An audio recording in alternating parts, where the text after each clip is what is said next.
Hello everyone, this is AbisMal, and today we're doing another two-deck comparison, this time between two Peter Parker Spider-Man decks, both in the leadership aspect.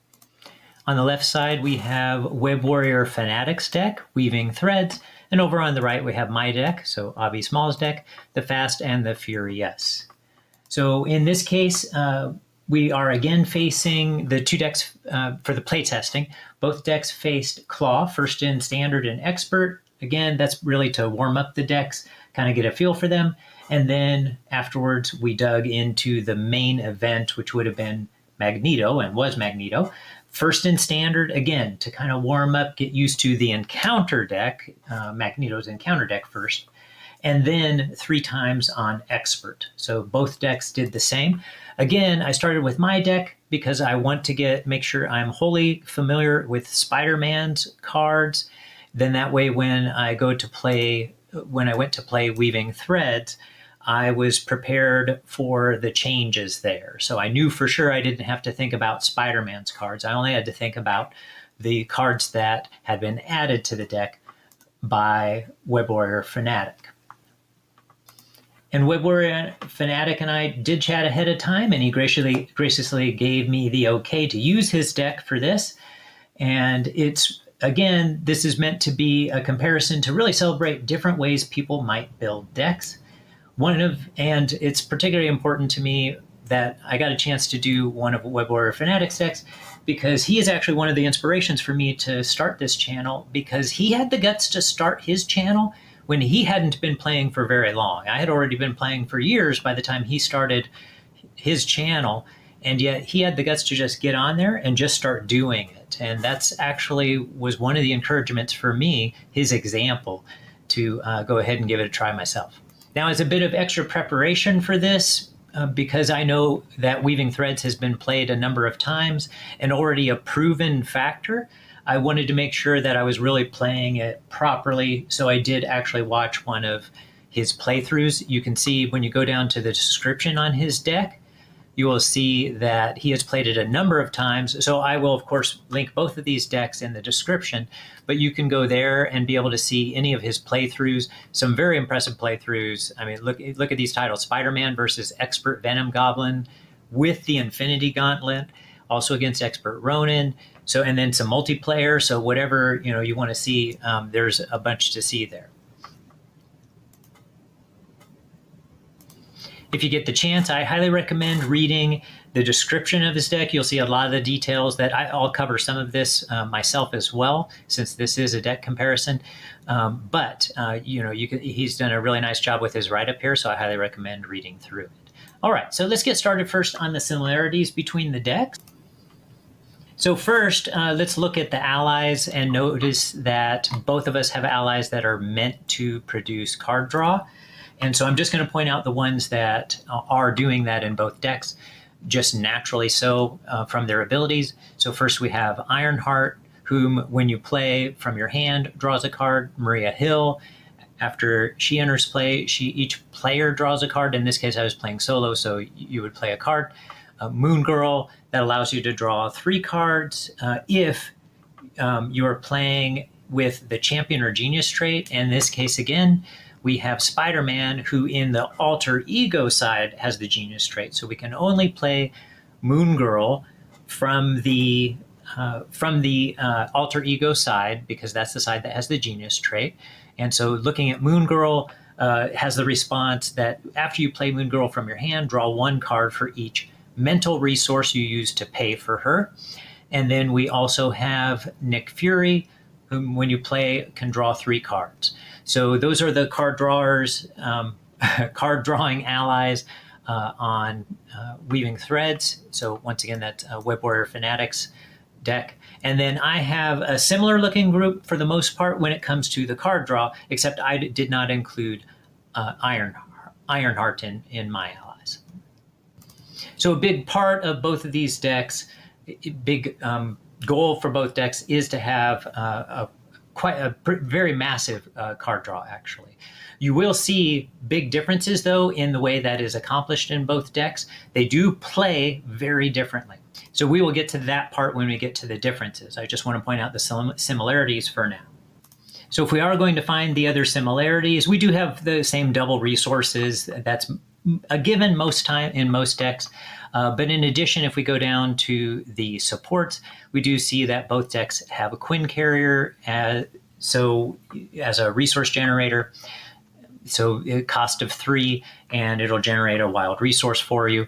One of the important things about Quinn carrier actually is that it generates a wild resource both on the hero side and also on the alter ego side. So notice it says a resource. It does not say hero resource. So that's an important thing because both of us will be playing Moon Girl and from the alter ego side. So it's important that resource does that. In addition, we should probably point out then that Peter Parker himself on his alter ego side, so Spider-Man's alter ego is Peter Parker, and he has the scientist ability, which is a resource that generates a mental resource, So once again, that's going to help with Moon Girl because Moon Girl gets card draw due to being played with mental resources. And then the last similarity in the decks, so you would think with all this card draw we have a lot more similarity, but we don't. The last part of the similarity is in the upgrades. And this, I know this says Honorary Avenger, but actually it's not. So if you go down to his notes, Web-Warrior Fanatic's notes, you will see that we're going to swap in Clarity of Purpose for Honorary Avenger for the same reason that I have it in there. So let's go ahead and look here. So let's scroll back up. Well, actually, it's not for the same reason. So we'll get into those differences in a little bit. So this is supposed to be Clarity of Purpose, and mine has that too. But they are used in different ways. And then the other thing that's similar is things that are similar in the upgrades are Ingenuity. So that's a great one too. Again, you can only play if your identity has the Genius trait. So you must play this while you're in the alter ego side. But it is, once again, not just a hero resource. It is a resource, so it can be used to generate a mental resource on either the hero side or on the alter ego side. We also both have one copy of Rapid Response. So in this case, it's a hero response. So you play out the card as an upgrade, and then after an ally you control is defeated, so it can be defeated either from defending with the ally and having it defeated that way, or you just use your ally enough times that it gets defeated by doing damage to itself. And then you can, in either case, you can put the ally back into play from your discard pile and then deal 1 damage to it. So the importance of that being that any allies that have abilities that trigger when they enter play will be triggered again. So a quick example of that is Nick Fury. So after Nick Fury enters play, choose one of these. Most of the time we're going to choose to draw 3 cards. So that can be triggered once again as soon as Nick Fury enters play again. So the same would occur with Maria Hill. After Maria Hill enters play, each player draws a card.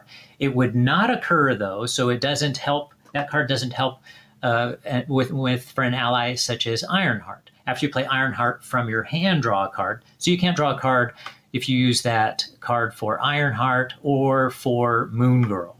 Right? So you're definitely going to pick specific allies for that. And Web-Warrior Fanatic's deck, he's actually going to pick a number of different allies.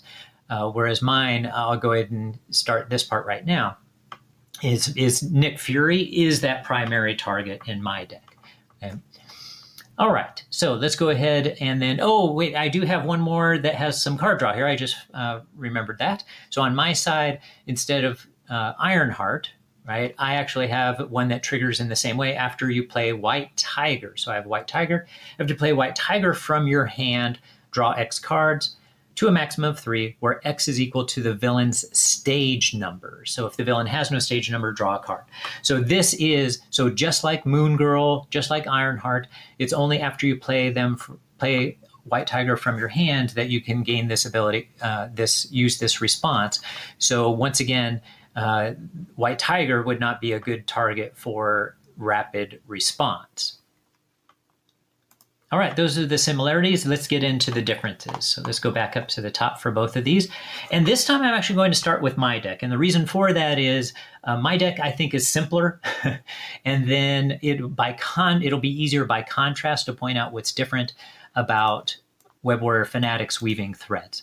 So let's start with the Fast and the Furious. And I'm going to go full screen for each of these decks, since now we're going to talk about them individually. Now, my deck is not one that you would consider to be a fancy deck or one of those ultimately creative decks. It's just a deck that uses proven ways of using recursion in proven ways. So recurring, playing the allies over and over again to draw cards.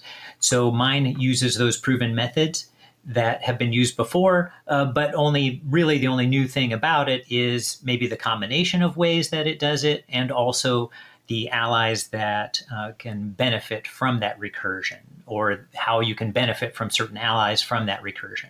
You will see that Web-Warrior Fanatic's method of recursion, so his also uses recursion and card draw, is very different from the way my deck does it. So let's take a look at how the Fast and the Furious does it. So again, this is AbisMal. This is my deck here.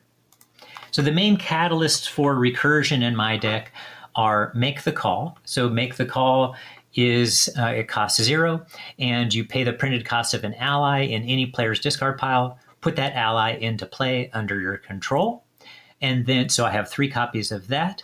In addition, I also have Call for Backup, so a player side scheme.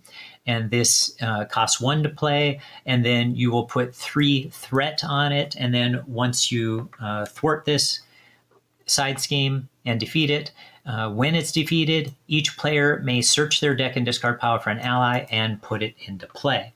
So in my case, in both of those cases, that's going to be almost every time Nick Fury, though not every time. There certainly came instances when I would bring in, say, Professor X. So for Professor X, normally costs 3. And the forced response after Professor X enters play, choose one, confuse the villain. And that is the one that I chose every single time when I was playing with this deck. So there are times when confusing a villain was the highest priority. And ultimately, there were sometimes it was, where are you? It's so short, I wasn't seeing it. So M. Oh, that doesn't show the picture. Okay, I had to go find M's card on a different site. I had to go to, what's it called, Hall of Heroes. So if we look here, so we can see M has 2 thwart, 3 attack, and is a psionic X-Men, has 4 life, and which is very important for her response. And that is, after M enters play, defeat a minion with fewer remaining hit points than M. So if the minion, well, it doesn't have to be a minion, actually. It is a minion. If the minion has 3 or fewer remaining hit points, then M would defeat it. So a lot of times, so it could be just a weaker minion, but it could also be a minion that has already been damaged and then has 3 or fewer remaining hit points to be able to defeat it. But in this case, that was also enhanced by another card in my supports, which is Team Training. So I'm going to talk about that one briefly and then come back to another card that causes recursion. So let's go to Team Training. So Team Training costs 2, and this is a support. And so it's going to stay out in play, and you can only have 1 of these per player. Each ally you control gets +1 hit point. So the benefit of that is, of course, to all of my allies, but for M in particular, that means that when M enters play, her health is now 5, so she can defeat a minion with 4 or fewer hit points remaining. So there were times when M would be the ally that I would bring into play with either Make the Call or with Call for Backup. But for the most part, it was Nick Fury. And the reason for that is Nick Fury was truly the engine of this deck. So I played Nick Fury about as many times as I could possibly get away with. And I would say that a lot of times I would, like most games against Magneto, because Magneto attacks a lot, I played Nick Fury played or put him into play about 7 times a game. So 7 times, drawing 3 cards. So that's 21 extra cards being drawn each game, at least somewhere close to that. That was very consistent playing somebody who attacks so much. But even still, he would come in 4 or 5 times in the games that I played against Claw. So he was the engine of my deck. And then the other card, allies that cause card draw would just supplement that as well and cause even more, allow you to get through to more of your cards. So the other part that I haven't mentioned yet that also helps with the recursion is regroup. So regroup is an interrupt. So again, this is a support, a 1-cost support, and has interrupt when an ally is defeated by an enemy attack, return it to its owner's hand instead of discarding it. So typically when this would happen, it could happen, because it has to be during defeated by an enemy attack. So it would be when you would be defending typically against the villain, though it could occur other times, at least I assume if I'm interpreting this correctly. So if there was indirect damage from an attack, from an enemy attack, then you could spread that indirect damage to your allies, defeat them, and have them come back to your hand. The cool thing about the ally coming back to your hand is that's an extra card in your hand. So it is one more resource than you would have then available to you than if you say we're trying to use make the call to get an ally from your discard pile. Right? And then we did already mention rapid response. So in both cases, rapid response, while it could be used, and actually there was an extra type of use that was done in Web-Warrior Fanatic's deck. In my deck, for the most part, rapid response was used with Nick Fury out, so that Nick Fury, and it wasn't Nick Fury every time. There was maybe a couple of other times it was somebody else, but for the most part, it was Nick Fury. Nick Fury would defend, draw 3 cards, and then sometimes have to defend again because when you're playing Magneto, he doesn't always attack just once. But that didn't happen very often. Most of the time, he would just go down to his discard pile. I mean, Nick Fury would go down to the discard pile afterwards. However, you have now drawn another 3 cards when you're defending. So a lot of times you will end up drawing, make the call, and be able to play Nick Fury again. Or, one of your other allies that can draw you some more cards. Another difference that's a small but important difference. So leadership, I have right here a note saying leadership skill is the unsung hero. So one of the things that was very helpful in this deck were these 2 leadership skill cards. So these are upgrades, just 1 cost. And they had an interrupt when an ally makes a basic thwart or basic attack action, remove 1 leadership counter from here. That ally gets +1 thwart and +1 attack for that action. Notice you do not have to exhaust this one. So that means if multiple allies attack, each one of them can either get +1 thwart or +1 action. So constantly this card, and I have 2 of them in the deck, but you can only have 1 out at a time. But it meant that I could have 1 of them out a lot of the time. And so it would be just enough to thwart off that 1 extra I needed to get rid of a side scheme, or that 1 extra that I needed in an attack to get rid of a minion.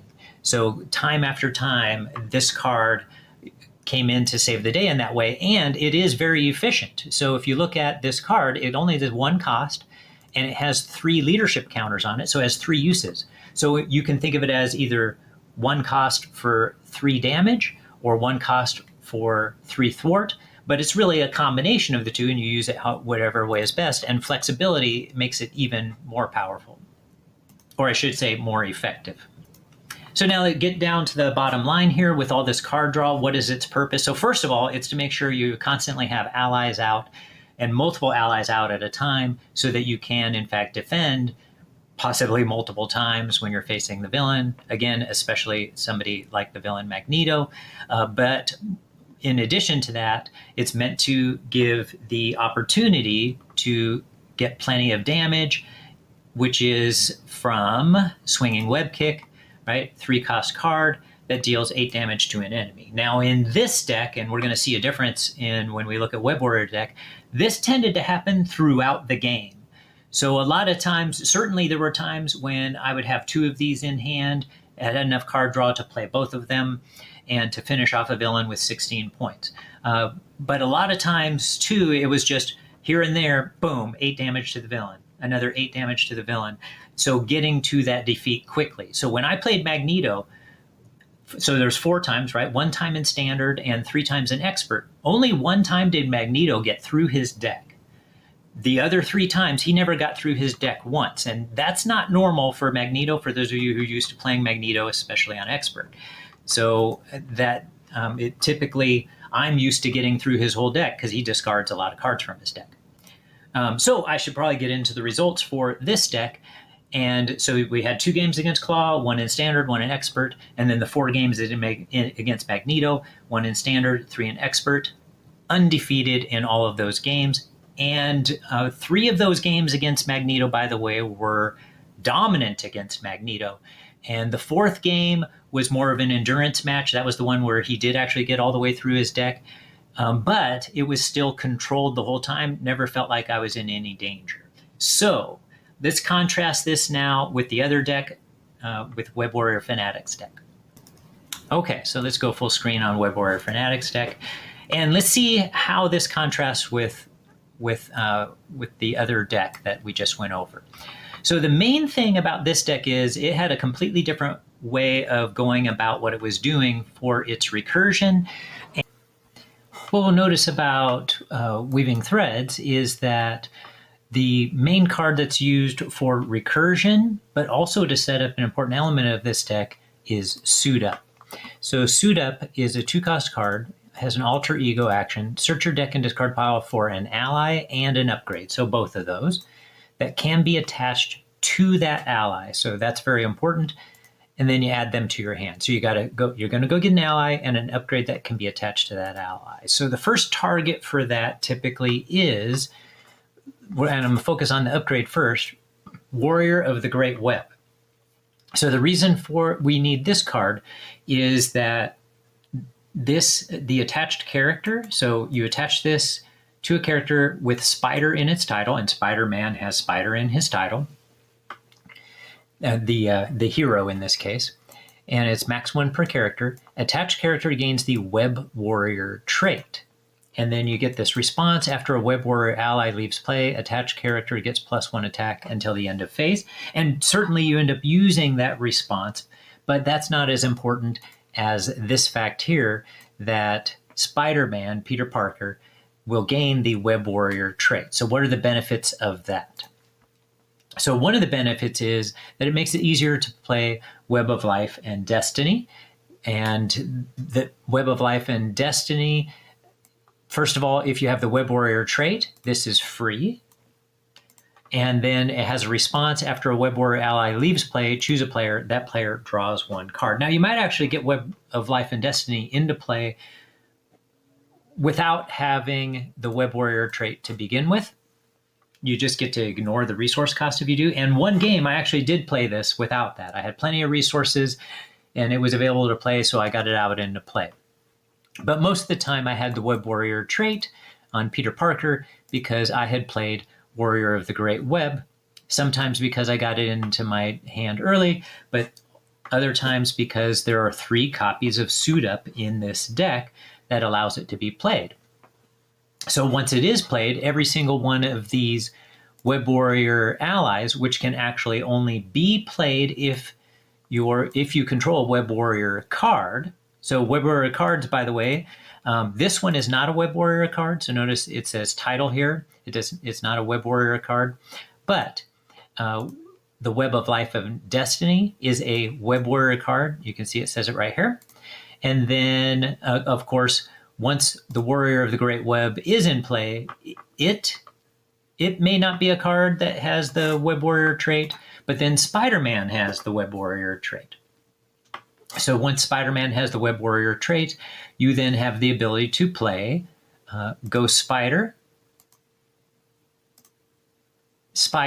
So notice these all say play only if you control a Web-Warrior card. Spider-Man, Hobie Brown, and Spider-Man Otto Octavius, all of whom have different responses. I'm going to focus on one of them in particular, which is Ghost Spiders.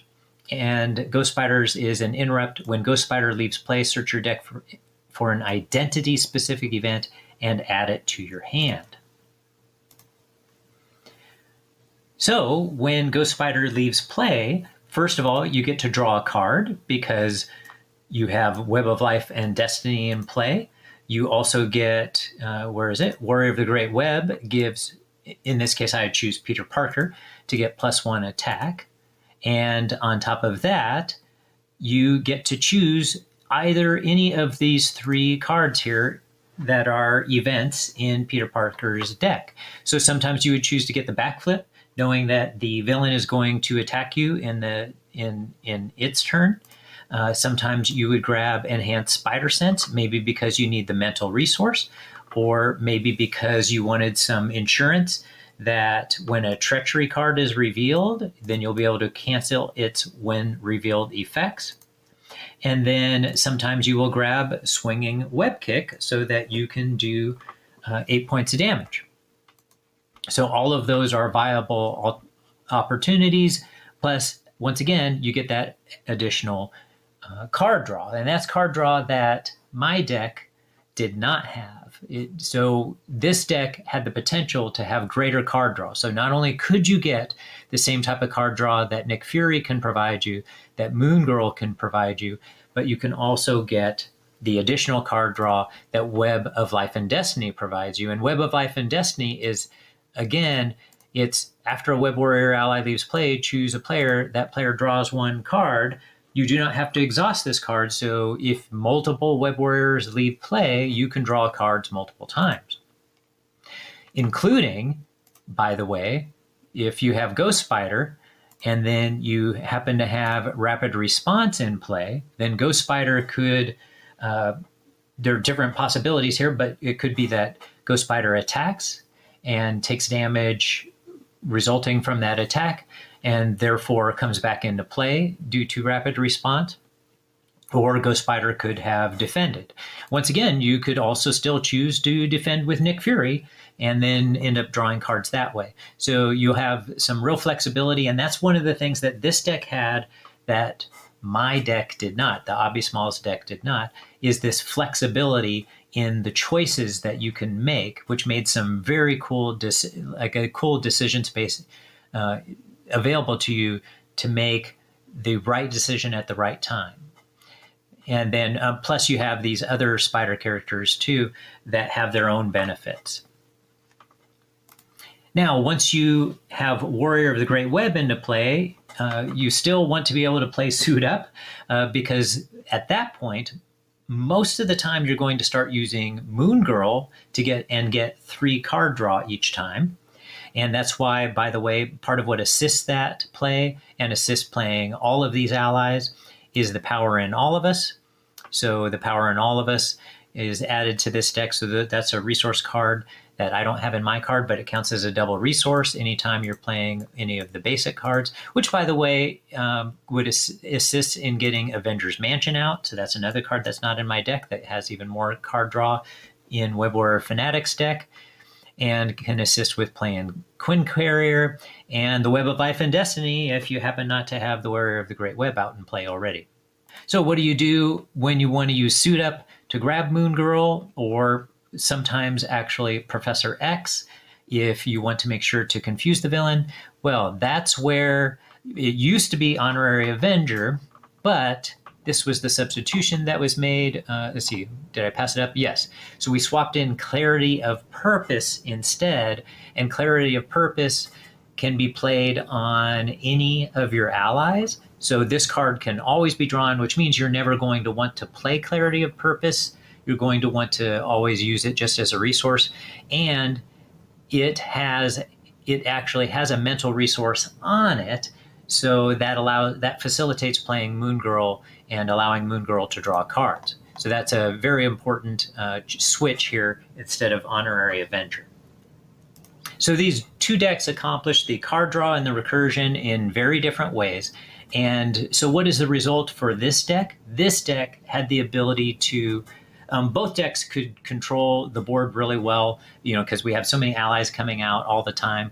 But when it came to damage, this deck had that huge burst damage at the end. So while my deck had a decent amount of burst damage, very often could play 2 swinging web kicks in one round to do a total of 16 damage. But very often I would just be doing 8 damage here, 8 damage there, and then making sure that my hero is protected all the time with plenty of allies, and continually doing 8 damage and getting through the game that way, and never having to worry about getting consistent damage, so that you didn't have to worry about a huge burst damage at the end. Okay? This deck, however, set up that burst damage in a huge way, and very frequently, especially with the use of Ghost Spider being able to pull an extra swinging web kick when needed, then it could do 2 of those cards. And even one time I was able to play 3 cards, although I didn't need to play 3 swinging web kicks.